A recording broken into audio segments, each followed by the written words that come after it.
Super salutations à tous les abonnés de Libanga TV. Moi, Betty Bassengou, je vous salue, je vous aime beaucoup. Coucou à tout le monde. Voilà, aujourd'hui, nous allons parler de la santé. Comme on dit, la santé n'a pas de prix et la santé est primordiale. Ebele, Bozoland émissions partout. Ici à Kinshasa, même à l'étranger, en tout cas. Ebele a ba ndeko na biso ya basi bozo kuta na ba problème na ba loposo na bino mingi ba mafuta bozo salela ezo za na mabe mingi ba mafuta avec hydroquinone pesa biso pesa bino ba tampon misono ba tampon et puis ba ride au mona ke o poklo mafuta simba te.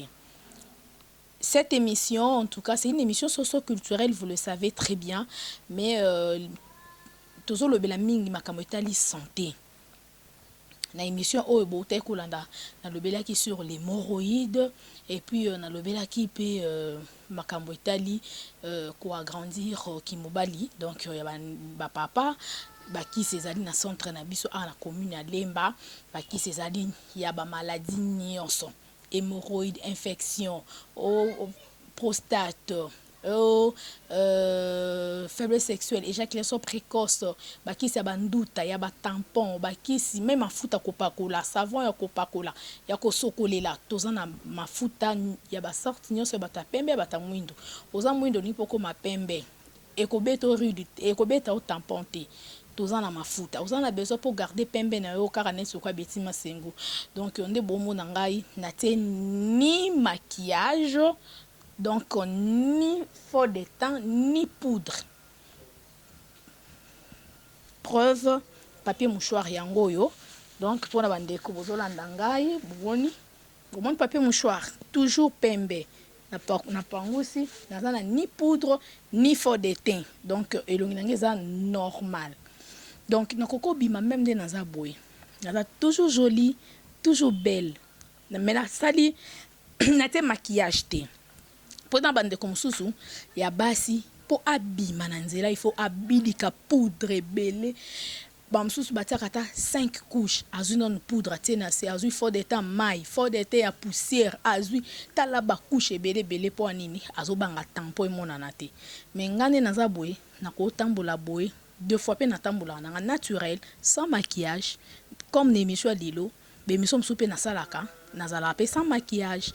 Donc c'est comme ça okoko ça no pe maquillage okoko za sans maquillage oza toujours kitoko mais na bana basi mususu ya ti maquillage nda bimi kitoko soki kaka azan sans maquillage mobala oye ba ilisute mobala reconnaître oh yeto yete.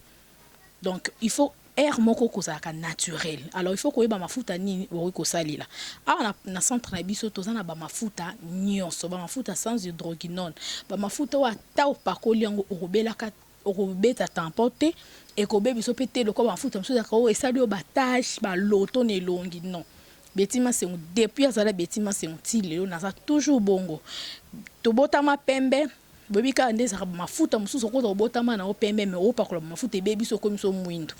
Ba mafuta bongo ezali mais muso pour toza no pembe na yo so pakola mafuta ezo garder toujours teinture na yo normal eza ba mafuta ngana salelaka yango yo eza ya pommade eza ya ba sorte nyonso disons eza ya peau toza na ope ya lotion na émission le to lobela mingi ya peau donc eza ba mafuta moko vraiment très efficace très bien donc ato pakoli yango bomoni donc atana na pakoli na ngai mafuta teinture nange oza toujours bien ata na tamboli na moi parce que bato mosusu akoza pakoli mafuta boy fatambola kaka na butu aobanga moi o akoyinda mais mafuta biso tosalelaka o nga na utilisaka o biso tosalela ana centre na biso donc ata na moi okoko pakola na yo ekosalela koteninga Betty Bassengou 2 fois nakena ko tourner be mission na moi ata na kati ya mutuka mais mikomsu peza la ke okoke pe na mutuka ekoti soti na kati to otiki mutuka parquer quelque part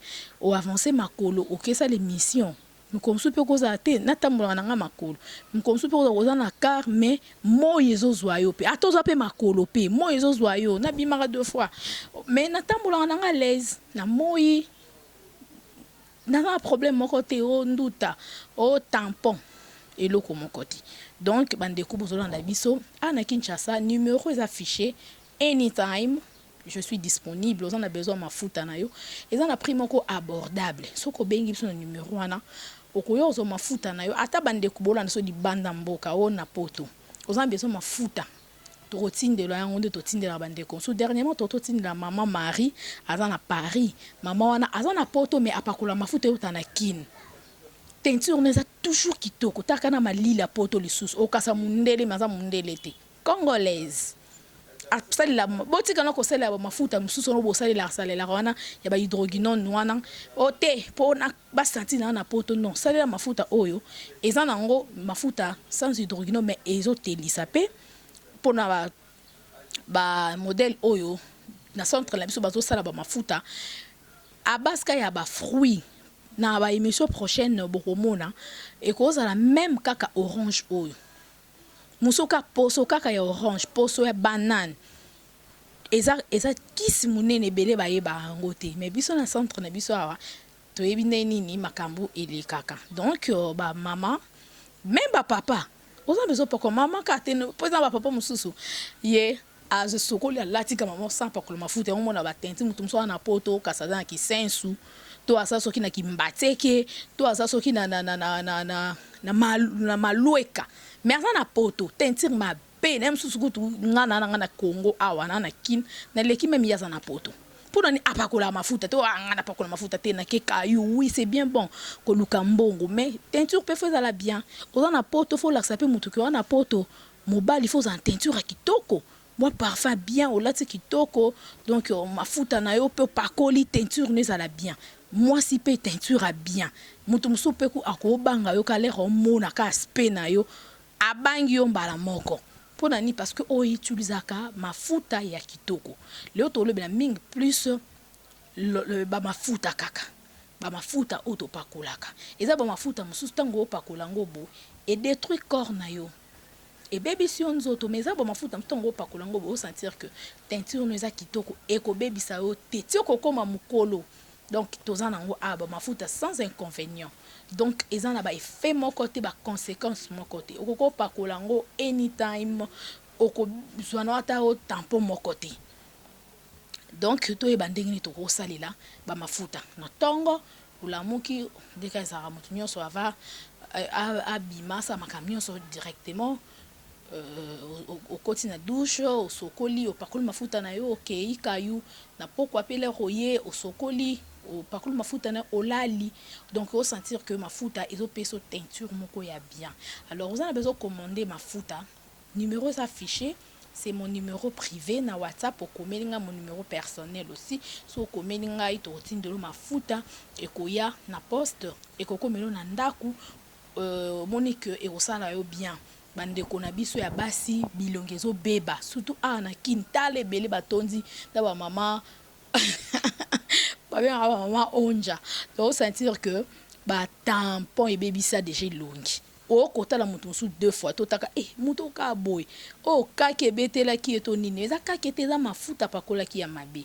alors il faut ko pa ko mafuta malamu po atandenge na to komi mukolo teinture neza ka bien ozaka na beauté tout le monde ba maman mususu ne ba maman Kati Bakisa ma maman chérie que j'aime beaucoup, de gros bisous maman poussa na comme na âge moko avancé déjà na ba 60 quelques déjà ma maman maman nanga a déjà na ba âge wana mais so moni nga na telemi ya okaso to ya na leki mais to ya na leki te c'est ma maman c'est ma mère aboti bana mikolo mbinga mais anunaka te abebaka te teinture toujours kitoko pasa la mafuta oyo mafuta ya bien donc eza mafuta oyo atokomi ata na ba 70 donc maman nanga ata komi na ba 120 ans akonuna te teinture nezaka kitoko aobeta jamais ba tampon awo loka ba maman so komi mukolo ba tampon bimi awo po ando sala ba mafuta mabe ba mafuta hydroquinone wana ya koko mabongo te po mafuta ezaka toujours apakola toujours mafuta malamu donc eza ndenge moko netinga betima se mafuta faut ko utiliser mafuta moko ya malamu pour que ata nakomi nanga mokolo ndenge nini nakomi na ba 120 ans nakobima batampo te mpo nasalela mafuta ya malamu depuis bomwana nanga ti kokola nanga. Donc ndenge moko mpe na conseil na bamama bozolanda biso toyeba mafuta nini tokoki kosalela na émission ya lelo nde nalobi toolobela sur la santé, mais plus toza focaliser na ba produit na biso ya ko utiliser, donc ba lotion na biso ba savon faut vraiment to veaka sur ango. Une émission au beauté kolanda na tolobelaki sur l'hémorroïde, émission mususu o koya tolobela pe makambo etali ba faiblesse sexuelle, ba éjaculation précoce pour tous na ba kisi nyonso na centre na biso ana commune ya Lemba. Alors numéro est affiché wana so bobengi tokoyeba ndeni tokosolola na yo pour que to pesa yo adresse ya centre na commune ya Lemba, et puis numéro na so téléphone eza o ka ko bomoni ya Betima Sengwana ba kisi ekokomela yo place ozali atoza na Paris, ozana Londres, aux États-Unis, aux Suisse, aux Allemagne, aux Belgique, qui se kokomela yo sans problème de totine de la rapé bande comme sous le bomoni papier mouchoir yango le dans l'autre salle quelques émissions sur makama mafuta, donc papier mouchoir on toujours propre pembe nazana faux de teinté poudre même pas na salle émission sans maquillage pour nous seulement que mafuta onga na pakola soko za na besoin ngo comme peut teinture kitoko otambola kana ilongi pe air moko poté maquillage té mafuta nezali tokotine de là on a prix moko abordable. Merci beaucoup, on se retrouve déjà à la prochaine et merci à la joie Amado Pichou na l'hymne national. Merci beaucoup à tout le monde, je vous aime beaucoup mes abonnés. Abonnez-vous massivement sur Libanga TV, vous ne serez jamais déçus. Et émission Astar avec moi Betima Sengou. Donc Balubi, ça se passe que sur Libanga TV, hein, avec moi la star, la journaliste internationale. Coucou à tous, merci.